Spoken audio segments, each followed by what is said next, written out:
In our morning rounds, a new focus on screening for depression. An influential panel of experts says all American adults should be evaluated for the condition. And for the first time, the U.S. Preventive Services Task Force calls for depression screenings for pregnant women and new mothers. Our Dr. Holly Phillips is here.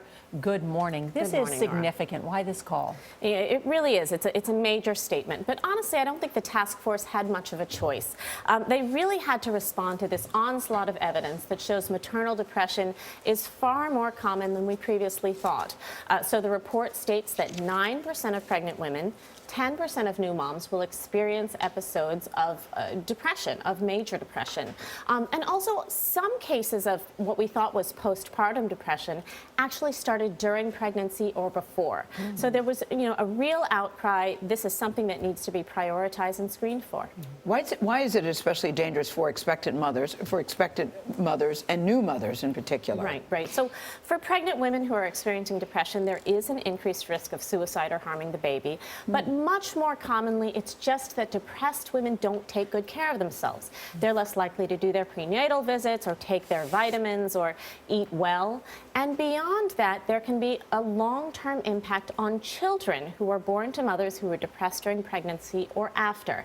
There are behavioral changes in kids, there are emotional issues, and you can even track changes in their school performance years later. Well, also, depressed expectant mothers may be also involved in substance abuse, which is the report pointed out. Right. The report did point out that sometimes women feel so isolated, they don't want to ask for help. They start to self-medicate with substances that ultimately can hurt the baby. How do you know where the depression is so significant that you should seek help? Right. Well, one of the I think biggest hurdles with this, and why I think the task force recommendations are so important, is that pregnant women who are depressed feel, depression is stigmatized, period. Yeah. But even the stakes are even higher for pregnant women and new moms. There's a sense of guilt, there's a sense of shame that you shouldn't feel this way around, around the birth. Because people say, you're so happy, this should be the best moment in your life. Yeah. And if you don't experience that, you're not going to reach out for help.